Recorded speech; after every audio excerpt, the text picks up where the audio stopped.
Hi, everybody. Welcome to or back to the Dennis Prager Show. We can clear the lines, by the way, because we're going to a new subject here. So, as many of you know, there's been controversy over my conducting the Santa Monica Symphony Orchestra next Wednesday night at Walt Disney Music Hall, one of the truly prestigious halls in the country. And it's been a big deal, and it's covered around the country.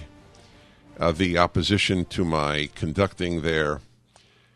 I was unanimously re-invited by the board of directors of the Santa Monica Symphony Orchestra, and it will take place. It seems the seats are almost sold out, to the best of my knowledge. But I always believe it is important to hear what people who have great disdain for me have to say. So a letter was circulated by a couple of members, two or three members of the orchestra, two of whom are professors at UCLA, that I'm a hateful bigot, and then listing reasons I'm a hateful bigot. I did this once before, I recall, and I mentioned this last hour, but I'd like to mention it with one of the two professors. The other professor declined to come on the show, and I'll introduce this professor in a moment, who's a violinist with the orchestra. But I was called a hateful bigot in the University of Santa Barbara University of California at Santa Barbara. The newspaper, a columnist wrote I was a hateful bigot before I came to speak. So I want to warn you, Professor. He ended up writing at the end, actually, he's not a hateful bigot. He's a man of great dignity. He actually took back his entire column after he actually met me and heard me speak at UC Santa Barbara. I'm not saying you will do this, but I did want to warn you that I have a certain deja vu here. So let me introduce the professor here. He is Andrew Apter. He's a professor of history and anthropology at UCLA and a violinist with the Santa Monica Symphony Orchestra. He is one of the signatories of the letter that people should not go to the concert and that fellow musicians should not play when I conduct. Prager is a right-wing radio host who promotes horribly bigoted positions. Welcome to my show, Professor Apter. Thank you, Dennis, for inviting me. Were you surprised that I invited you? I was hoping you would invite me. I was waiting, in fact, and I was surprised that the initial invitation came through a provocative article you wrote called "Can a Conservative Conduct an Orchestra?" But I didn't know how to get in touch with you, so I'm glad that I finally got the email inviting me. I might also add that a number of your followers had contacted me independently, urging me to show up. Some of them said you're actually a very genial and polite host. Others said that you would take me to the ground and skin me the way a degenerate like myself should be skinned. So I just want to say I stand for the courage of my convictions. That's why I'm here, and I'm happy for the invitation. Right, and I might add that your colleague also teaches is his name pronounced Chu? How does it pronounce? C-H-W-E, Michael Chu? Correct. Right, so he declined to come on. But I just want for the record people to know that he did. Before you tell me how I'm a hateful bigot, I have a question. In 2008, the New York Philharmonic went to North Korea. If you were a member of the New York Philharmonic, would you play in North Korea? Well, that's an interesting question. I think that's a decision that individual musicians should make. I would go, yes. I would go because I see that as a diplomatic cultural mission, much the way the opening up of China took place under the Nixon administration with orchestral exchange. So, and if a North Korean conductor shared the podium, conducted one of the pieces along with the permanent conductor of the New York Philharmonic, you would still play? I probably would, because this is an explicitly political mission in search of common understanding. That's what I would probably surmise. Right. So, all right. But I think then one could infer from that you deem playing under me more morally objectionable than playing under a North Korean conductor in North Korea, the most tyrannical regime on earth. No, I'd have to object to that. I think the situations are very different. And first of all, I don't object to you conducting the Santa Monica Symphony in Disney Hall. We've never called for a shutdown of the concert. That would be ridiculous. Forgive me. I really do. I want and I people hope, know I don't. I give people time, and you can have all the time you want. By the way, you said you'd like a half hour. I'll give you an hour. I think this is very important. But that's not fully honest, I think, to say you didn't call for a shutdown. You've called for people not to attend and for fellow musicians not to play. Well, how is that not calling for a shutdown of the concert? For example, if we were the kinds of activists that would want to shut the concert down, we would organize protest outside of Disney Hall. We would say Prager has no right to conduct the symphony. We've never said that. Our letter was initially a letter to the members of the Santa Monica Symphony only. It was actually distributed hard copy on their stands. We don't have access to the email list of our own orchestra, so we can't communicate with everybody that way. And that's why the letter was later posted. And it's not a call to the public to not attend. It's a call to the musicians and those who love the Santa Monica Symphony to bear in mind that your presence conducting is a political statement. It is. And with due respect, your skills as a conductor could be very good, but you are an amateur, I presume. You're not a professional. Of course, right. I don't think you're being invited because you're a great conductor alone. I think you're being invited so that the orchestra can leverage the political capital you've developed among your community, your radio community, into donations. And that's a rational economic strategy. Indeed it is. But for those of us who don't want to be part of that financial leverage, who don't feel that we want to give our talent in an effort to convert a politicized audience who are attending to represent you or because they are followers of you, into donations for the symphony.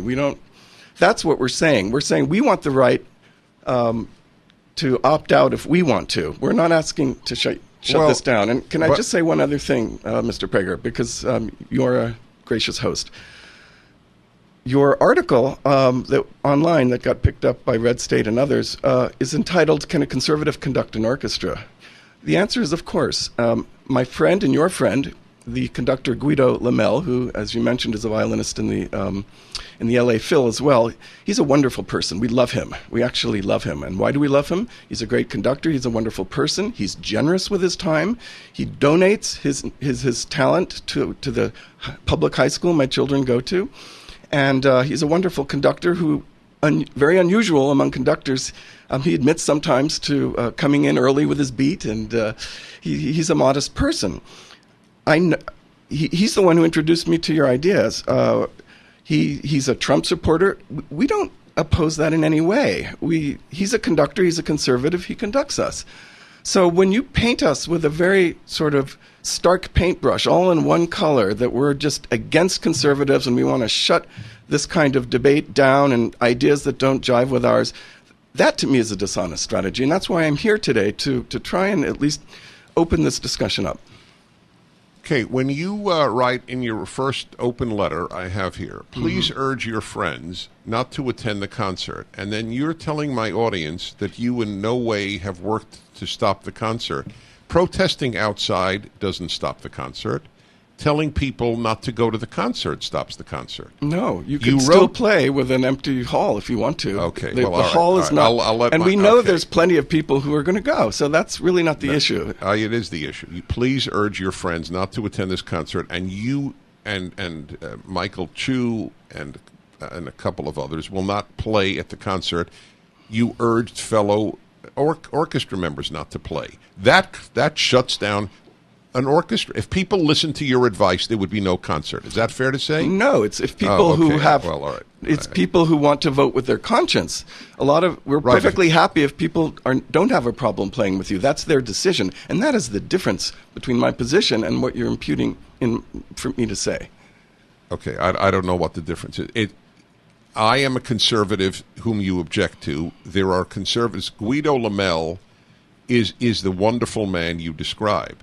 He obviously, however, does not serve as a spokesman for conservatism. He's a spokesman for music. So to compare the two of us is intellectually dishonest. No, it's precisely the point. I am a public conservative. He is not a public conservative. Correct. That's right. And so, all right, I'll change the title of my article. Can a public conservative conduct an orchestra? We'll be back in a moment. I am speaking to Professor Andrew Apter, a violinist with the Santa Monica Symphony Orchestra, who is protesting my coming to conduct his orchestra. We'll be back in a moment. All right, everybody, you're listening to the Dennis Prager Show. And it has been my practice since I began in radio 33 years ago, whatever the number is. I have people that I differ with on. It's very important to me. It's very important to you. I remember having probably the most prominent left-wing writer in modern American history, Howard Zinn. I had him on the show. By the way, I asked him, let me restate whom I have as my guest. Professor Apter, Professor Andrew Apter, is a professor of history and anthropology at UCLA. He's also a violinist, plays in the Santa Monica Symphony Orchestra. He will not play the night I conduct next Wednesday night. He has urged other players not to conduct and people not to go. By the way, I just have to say, I just want to clarify, either we really do differ or we don't. But my motto is clarity is more important than agreement. If you urge people not to play and urge people not to attend, how can you say that you were not aiming to stop the concert? Do you acknowledge that would stop the concert if people followed your advice and didn't play and didn't show up? We're not asking everybody not to attend and not to play. We're asking those who feel offended by a few of your bigoted ideas. And I say that the opposition is based on a technical notion of bigotry, not on a political notion of conservative thinking. On that basis, we ask those who to know what they're getting into, and if they don't want to, if they're not comfortable with the politics here, then don't attend.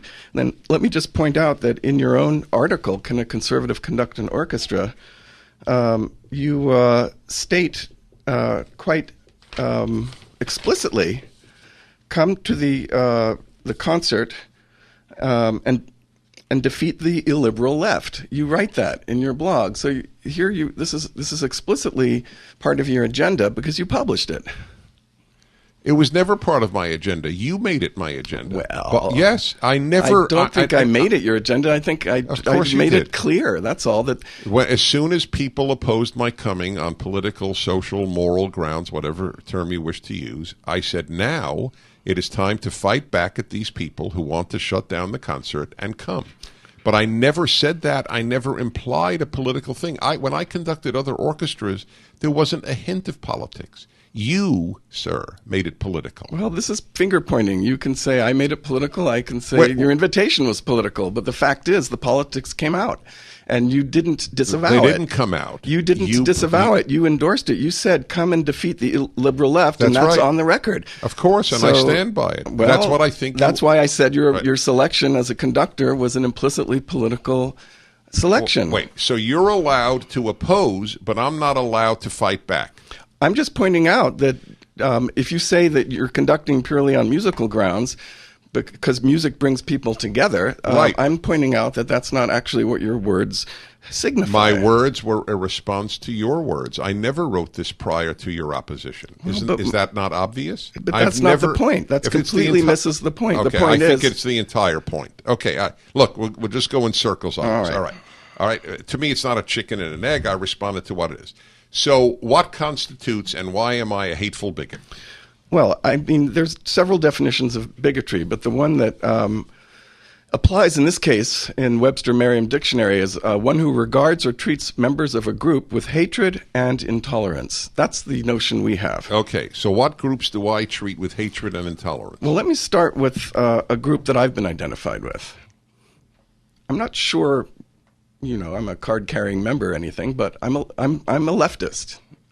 In the best sense of the term. I'm part of the loyal opposition of critical thinkers who sometimes challenge the dominant news and the dominant narratives and I encourage students to think outside the box, and I encourage them to think for themselves and to have the courage of their convictions.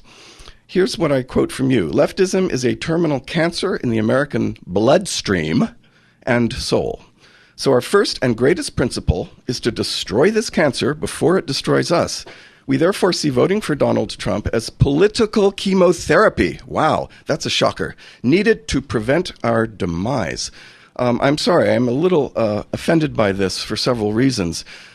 Number one, this is a implicitly racialized notion of American civilization because you talk about a bloodstream. It's a metaphor. Of course, it's a metaphor, but metaphors are revealing. And I think your notion of a kind of who we are is you're biologizing it. Secondly, when you describe leftism as a disease, as a cancer that requires chemical solutions, chemical purification, it makes me nervous. And I know you don't mean it that way intentionally, but as anyone who's trained in the interpretation of texts, whether they're sacred texts like the Talmud or poetic texts like the Fleur de Mal of Baudelaire, you understand that statements have levels of meaning. Some of them are hidden, some of them are explicit. And what I hear in this statement is a logic, and I know you don't intend it this way, because my relatives, some of them the French branch, the Blumine, died in the Holocaust. This is the same thinking of, well, these are cockroaches, these are vermin. Let's subject them to a chemical death, a chemical cleansing. Let's get them out of our bloodstream. So that, to me, is probably the most offensive statement of all. I'm not going to respond, because if you think that was racist and a call for extermination, I have no response. I will let my listeners and the New York Times, which is monitoring the show, determine whether they think I was calling for the extermination of leftists because of my metaphor. Well, all I can say is it yes. put chills down my spine, Okay. and that kind of language is Right. actually a little bit bizarre. The second point I want to make, that you say the acceptance of homosexuality as the equal of heterosexual merit of love signifies the decline of Western civilization. Well, we have a number of gay couples in the Santa Monica Symphony. The Supreme Court has ruled that homosexual marriage is legal, should be legal as a civil right. And I don't understand, frankly. Did you read anything else that I wrote other than 3 quotes on homosexuality? I wrote a 17,000-word essay from which that is taken. I'll bet you didn't read the 17,000-word essay. No, I didn't. Somebody shoved the quote in front of you, and very, very ahistorically, you have taken that as the entirety of what I have to say about homosexuality. I never said it was the entirety. Okay, I'm but saying you're that you said this. Yes, of course. Okay, now if you want to put it, if you yes. say it's out of context, then let me hear the context. Right, okay, I'll give you the context. We'll be back in a moment. I am speaking to Professor Andrew Apter, Professor of History and Anthropology at UCLA, member of the Santa Monica Symphony Orchestra, who has urged people not to attend my concert and who is not playing as well and has asked other players not to. We'll be back in a moment. You are listening to The Dennis Prager Show.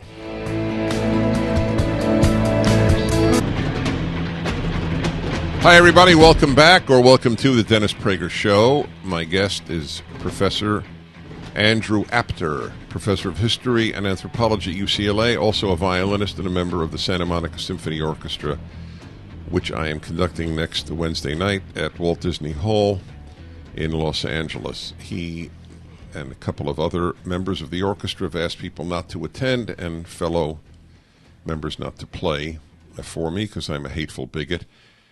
And we're going to get back to the homosexuality issue in just a moment. I just want to give the context of what I wrote, and again, why I didn't feel it needed a response.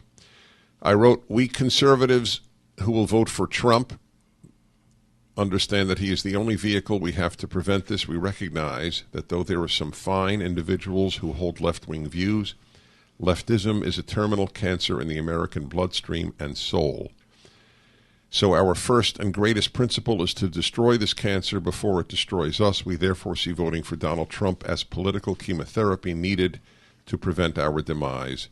And at this time, that is the greater principle." This was directed at conservatives who were against voting for Donald Trump. Professor Apter got chills, correct, when he read this because he felt that it was racist, using the word bloodstream, and that it was a call for extermination. First of all, needless to say, I'm talking about leftism, not leftists. But I didn't respond because I don't think that it's important for me to say that bloodstream didn't mean race, and chemotherapy was not a call for chemical genocide. But we'll move on to the homosexuality issue. So this is the context of what you just wrote. I am a religious Jew. I take the Bible very seriously. I believe in the heterosexual ideal that a man and a woman marry. I also believe, and wrote this over and over, every homosexual is created in God's image every bit as much as every heterosexual. I believe that the ideal is a man and a woman marry and raise children. Therefore, I am also opposed to women voluntarily having children without a husband. Does that make me anti-women? Does that make me anti the men who pregnate them? After all, I'm as angry at them as I am at the women who voluntarily decide to have a child without a man. But there are great single mothers. There are great homosexual parents. But my ideal is that men and women marry and raise children, and that if an adoption agency has a choice between a husband and a wife, or two husbands or two wives, all of whom are great people, it should first give the child to the husband and wife so that the child have a mother and father. Is all of that hateful and bigoted to you? Oh, certainly not all of it. But Any of it? Yeah. I think this idea that an adoption agency, all things being equal, should give a child to a heterosexual as opposed to a homosexual couple, I think I'm not a lawyer, but I think that's discriminatory. And of course, it is totally discriminatory. Yeah, I agree. But wait, I didn't ask if it's discriminatory. I asked if it's hateful or bigoted. Well, it's what would you do if you were the head of an adoption agency, putting the law aside? You have three terrific couples: 2 men, 2 women, a man and a woman. You would flip a coin? Well, I would have to really look closely. They're at all the particular wonderful. cases. I'm telling. Come on. If they're all completely Yes. equivalent? Yes. Well, that's a theoretical possibility, but it's a very unlikely Okay, then empirical one. all right. But if that were the Professor, case, you're avoiding the question. well, then what is the ideal? Is the ideal that a child have a mother and father? the or not? ideal is that a child has the best possible parents. Right. So and I think that you have to make the Okay. determination among those couples which one would provide that. That's the right. So you can't accept the idea that there are 3 wonderful couples? I mean, there are wonderful couples. I admit that there are wonderful homosexual couples. You admit that there are wonderful heterosexual couples. I accept your premise here. So for the sake of argument, because you're making a very good abstract point here, for the sake of argument, I would say that justice is blind. I think that's what this term is. So it's okay. So you don't think it's better, all things being equal, it's not better for a kid to be raised by a mother and father? I'm not going to argue with him. I tell my positions. Why don't you state your position? I am stating. I find your position to be, it surprises me because it's so 20th century. We live in a different time now. Right. So so just say, and then we'll move on. You don't think it's better, all things being equal, for a child to start out life with a mother and father? Well, I think that you can have the role of a mother and father manifested in a gay couple. All right. Fair enough. Okay.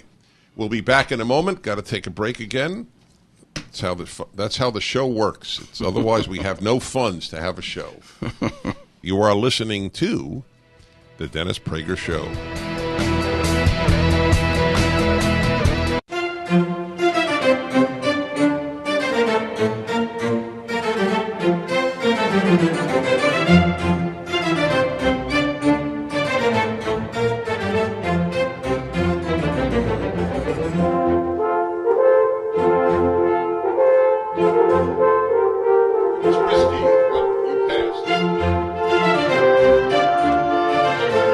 The reason Triple G put this on as the bumper music, this is the Concerto a Due Cori No. 2, Movement 5 by Handel, because for years this was my theme until 9/11.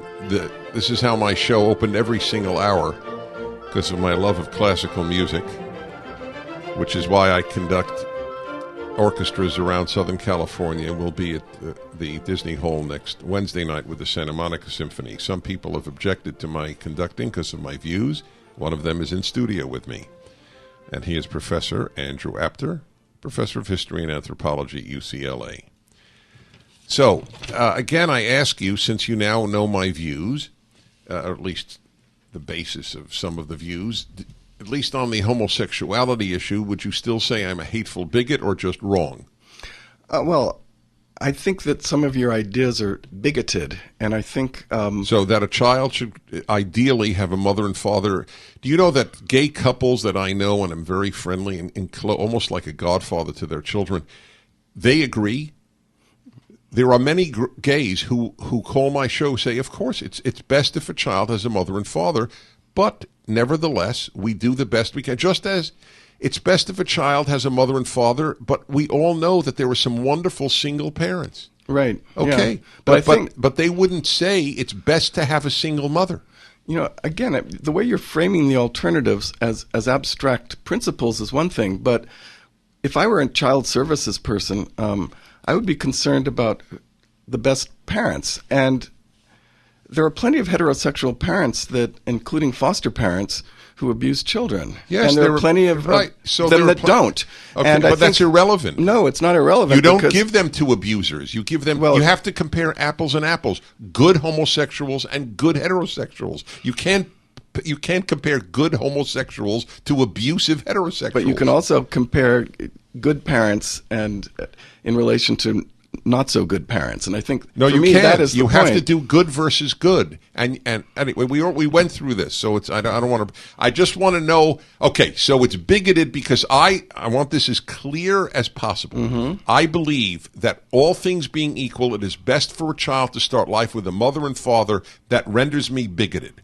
Okay, I just want it absolutely clear for me, for my listeners. Let's put it this way. I think most of the gay community would agree with me on this. I'm not sure about that. Maybe not. I am not sure. Let's say the jury's out on that. By the way, it doesn't even matter.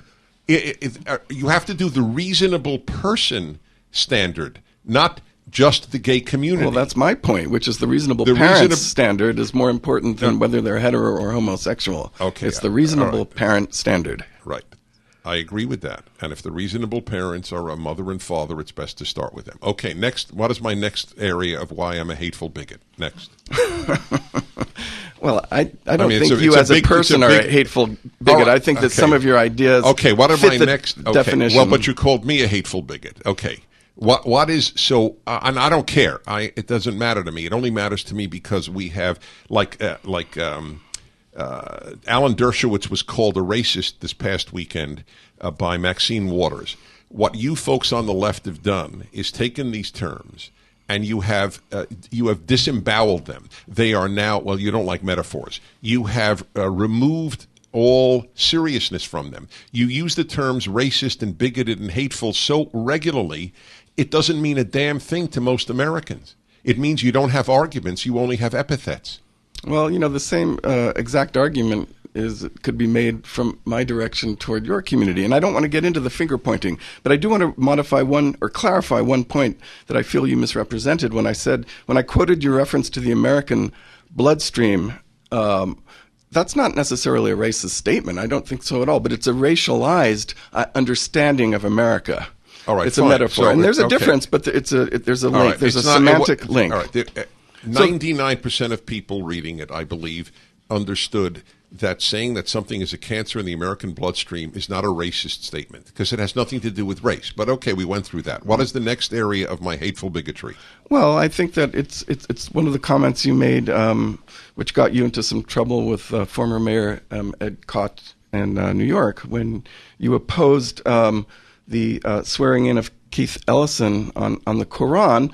And I quote you here, because the act undermines American civilization. Insofar as a member of Congress taking an oath to serve America is concerned, America is interested in only one book, the Bible. And that's religious intolerance. And I think you were actually asked to leave the board of the U.S. No, I was on the board. I was never asked to leave. Okay, so I was going to ask you about that. Right, I was on the board of the United States Holocaust Commission. and for good reason, because of my lifelong work against anti-Semitism. I've written one of the most widely read books on anti-Semitism, Why the Jews, in its third edition with Simon & Schuster. I have pretty good credentials there. It was the first time in American history that a religious substitute for the Bible was used. 4 presidents had not used the Bible because of circumstances like McKinley's assassination. There was no Bible available for Teddy Roosevelt, and so on. But no one had ever substituted a text. And I wrote in my piece, which you didn't read, you only read these quotes. I wrote, if Mormons, whom I adore, if somebody substituted the Book of Mormon, I would have been opposed to it. I even said Jews should, and I'm a religious Jew. I believe the Torah is divine. That's how religious I am. And yet I would take the oath on the Bible that every other president, if I were president, which included the New Testament, because I honor the United States and its founding principles, which are Judeo-Christian.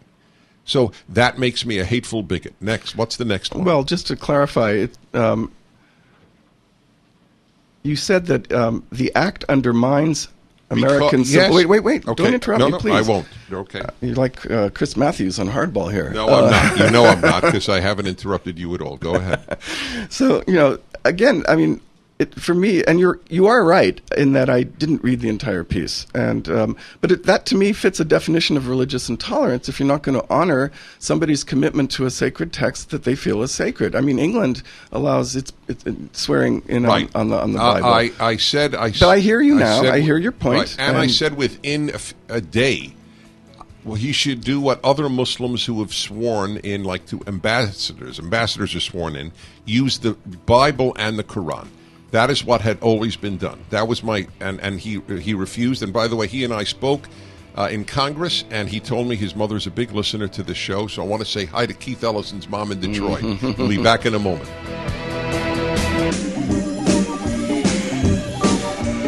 Well, hello, everybody.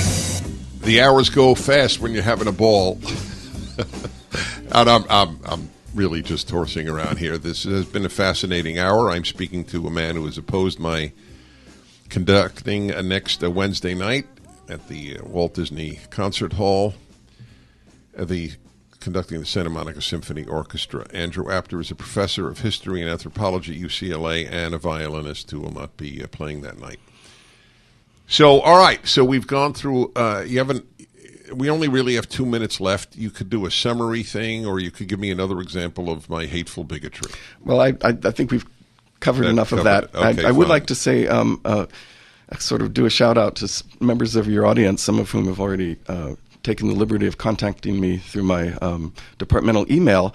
I've had a really interesting time communicating with you. I've had some very interesting challenges to my position and thoughtful discussions, but I've also had some rather vile language used against me, and I welcome to public life, right? But I wish, who doesn't? Well, but I wish they didn't. By the way, that's not my style, as you see from our interaction. Thank you. I condemn it. I can't stand. I want people to know, I say this when left-wingers send me an expletive-filled email. All it does is reconfirm my belief that I am right. If this is the level of my opposition, so please, those of you on the right, if you write this sort of letter, all you do is confirm to the person you are condemning that he is right and his opposition is unworthy. It consists of mostly unworthy people. So in that regard, we can agree. Dennis, we agree. This is great. This is common ground. Yes, that is. And we also have common ground on Guido Lamel as a terrific human being. And we also have common ground on the fact that I think conservatives, it's a terrible disservice when students try to shut down conservative speakers on our campus. And I'm not one of these people who ever condones this. And, right, but you'll have a hard time defending that because you didn't want this conservative to even be allowed to conduct your orchestra. Well, this is not a campus thing. This is a music thing. And I just want to make sure that people don't assume that my opposition to the conducting is not a blanket condemnation of conservative thought. It's not. And if the minute we start shutting off serious debate, we're finished. Okay. Well, that's why I had you on. I would love to come to your class and speak. You've got an open invitation. Good. Thank you, sir. Thank you very much. And you're very welcome. Speaking to Professor Andrew Apter, a violinist with the Santa Monica Symphony. I'll take your calls next hour. You are listening to The Dennis Prager Show.